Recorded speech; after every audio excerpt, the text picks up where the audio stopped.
Assalamualaikum warahmatullahi wabarakatuh. Di video kali ini aku akan menjelaskan tentang soal dan pembahasan latihan soal stoikiometri yang soalnya adalah soal HOTS.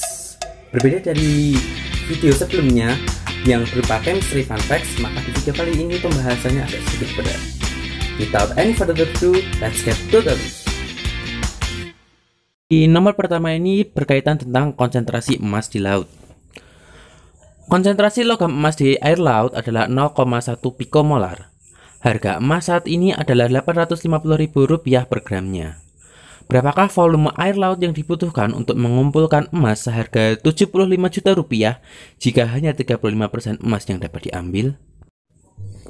Nah, di sini diketahui bahwa molaritas dari emas adalah 0,1 pikomolar, yaitu 10 pangkat min 13 molar. Dengan kata lain, 10 pangkat min 13 mol per liter air laut. Harga tiap gram emas adalah Rp850.000 dan harga emas yang dikumpulkan adalah 75 juta. Dengan massa maksimal emas yang dapat diambil ialah 35% dari massa total. Langkah pertama ialah menentukan massa totalnya. Berapakah massa total emas dengan harga Rp75 juta jika diketahui harga 1 gramnya ialah Rp850.000? Nah, menggunakan perbandingan senilai kita dapat menentukan berapa massa total emasnya, yaitu sebesar 88,235 gram. Karena proses berlangsung tidak sempurna, maka hanya 35% dari massa total yang dapat diambil. Oleh karena itu, massa maksimalnya menjadi 30,882 gram.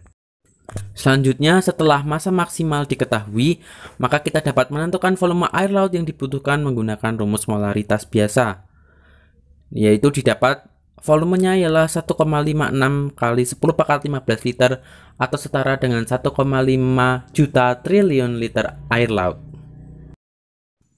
Beralih ke soal nomor 2 tentang gas karbon dioksida dalam pembakaran bahan bakar kendaraan. Dengan kecepatan 64 km per jam, sebuah motor melaju selama 8 jam dengan angka konsumsi bensin sebesar 5,87 km per liternya. Jika komponen utama bensin, yaitu 2,2,4 trimetilpentana, memiliki kerapatan 0,692 gram per mili, berapakah massa gas karbon dioksida yang dihasilkan? Sebelum menjawab soal ini, kita juga harus memperhatikan bahwa senyawa yang digunakan ialah 2,2,4 trimetilpentana merupakan isomer dari oktana, dengan nama lain isooktana. Isooktana ini ialah senyawa yang digunakan sebagai standar untuk perhitungan bilangan oktan. Langkah pertama ialah mengetahui jarak yang ditempuh oleh motor ini dengan rumus S sama dengan V kali T. Selanjutnya ialah menghitung volume isooktana menggunakan data yang diketahui, yaitu jarak yang ditempuh dan juga angka konsumsi. Didapatkan bahwa volume isooktana yang diperlukan ialah 87,223 liter. Setelah itu menentukan massa isooktana yang diperoleh dengan rumus Rho sama dengan M per V. Setelah didapatkan massa isooktana, barulah kita dapat menghitung mol isooktana. Mol isooktana inilah yang nanti dapat menjadi dasar perhitungan untuk menentukan berapa jumlah karbon dioksida yang dihasilkan. Ternyata pembakaran isooktana ini ialah termasuk pembakaran hidrokarbon dengan jenis pembakaran sempurna, yaitu menghasilkan karbon dioksida dan uap air. Sebelum menghitung, kita terlebih dahulu haruslah menyetarakan reaksi tersebut. Setelah kita setarakan, kita dapat mengetahui bahwa perbandingan mol isooktan dibanding mol CO2 ialah 1:8.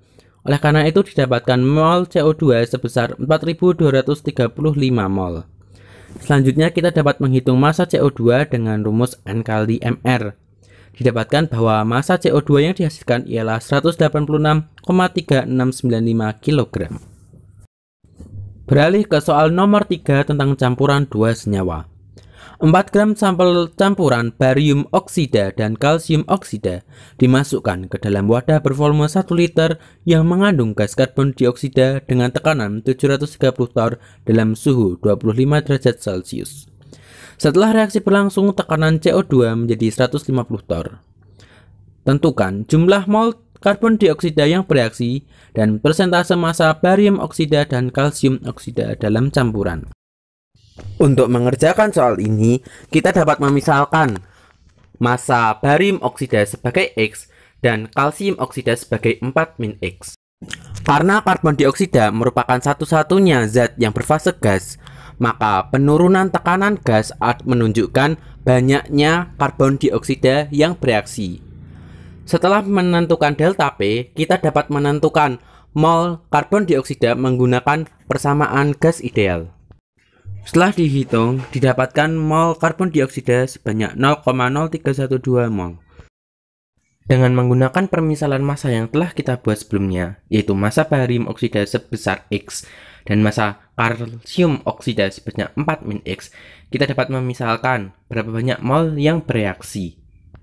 Setelah persamaan reaksi antara kalsium oksida dengan karbon dioksida dan barium oksida dengan karbon dioksida, kita dapat melihat bahwa perbandingan koefisien adalah 1:1, baik itu kalsium oksida banding karbon dioksida maupun barium oksida banding karbon dioksida, menunjukkan bahwa mol yang bereaksi pun juga sama.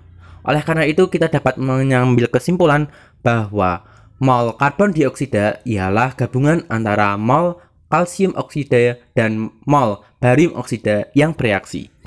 Setelah kita mengambil kesimpulan bahwa mol karbon dioksida ialah gabungan antara mol kalsium oksida dan mol barium oksida yang bereaksi, kita dapat menentukan nilai X, yaitu sebesar 3,55 gram, yang merupakan massa barium oksida. Setelah dapat menentukan nilai X, kita dapat menghitung massa kalsium oksida, yaitu sebesar 0,44 gram. Setelah kita mengetahui massa barium oksida dan massa kalsium oksida, kita dapat menentukan persen massanya. Persen massa barium oksida maupun kalsium oksida dirumuskan oleh massa Z tersebut dibagi massa Z total dikali 100%. Oleh karena itu, ditemukan persentase massa barium oksida yaitu 88,75% dan massa kalsium oksida 11%. Nomor 4 berkaitan tentang massa arsenik dalam pestisida.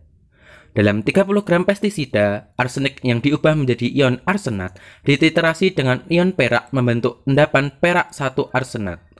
Jika diperlukan 0,2 molar ion perak sebanyak 300 mili untuk mencapai titik ekuivalen, berapakah persentase massa arsenik dalam pestisida? Dari soal kita dapat mengetahui volume ion perak yang digunakan ialah 0,3 liter, molaritas ion perak adalah 0,2 molar, dan massa pestisida ialah 30 gram. Bagaimana cara menyelesaikannya?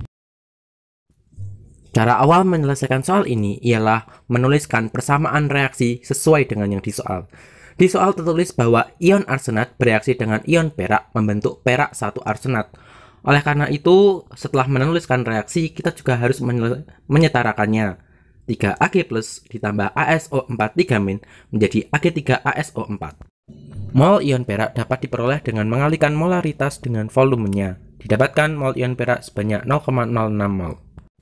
Selanjutnya menghitung mol Ag3ASO4 menggunakan perbandingan koefisien. Perbandingan koefisien antara mol ion perak banding mol Ag3ASO4 ialah 3:1. Oleh karena itu, mol Ag3ASO4 ialah sepertiga mol ion perak. Didapatkan mol ion perak sebesar 0,02 mol. Endapan perak 1 arsenat dapat terurai kembali menjadi ion-ionnya, yaitu 3Ag+ ditambah AS5+ ditambah 4O2-. Menggunakan perbandingan koefisien, kita dapat mengetahui bahwa perbandingan koefisien Ag3ASO4 banding AS5+ ialah 1:1. Oleh karena itu, mol Ag3ASO4 sama dengan mol AS5+. Selanjutnya, setelah kita mengetahui mol AS5+, kita dapat menghitung massa arsenik menggunakan rumus N kali Mr. Didapatkan massa arsenik ialah 1,5 gram. Selanjutnya, yang ditanyakan di soal ialah persentase massa arsenik. Kita dapat menghitungnya dengan massa arsenik dibagi massa pestisida dikali 100%. Didapatkan persentase massa arsenik dalam pestisida ialah 5%. Nomor terakhir berkaitan tentang atom emas dalam balok. Disediakan logam emas berbentuk balok dengan ukuran panjang, lebar, dan tinggi berturut-turut 6 cm, 4 cm, dan 5 cm.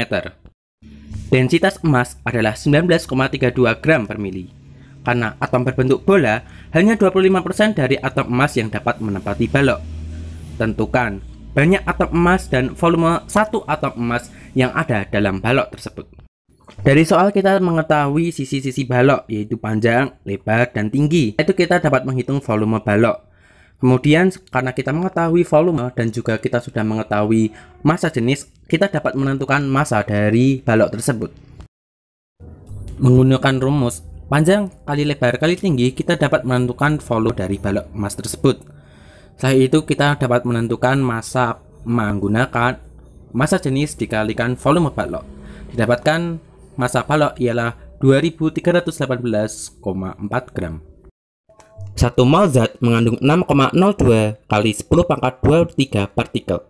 Secara matematis, dapat dinyatakan sebagai jumlah partikel sama dengan jumlah mol dikali bilangan Avogadro. Didapatkan jumlah partikel emas dalam balok tersebut ialah 7,084 kali 10 pangkat 24 atom. Karena atom emas berbentuk bola, sedangkan wadah yang ditempatinya berupa balok, maka tidak semua volume dari balok dapat ditempati oleh atom emas. Hanya 25% dari volume balok maksimum yang dapat ditempati oleh emas, yaitu sebesar 30 cm3.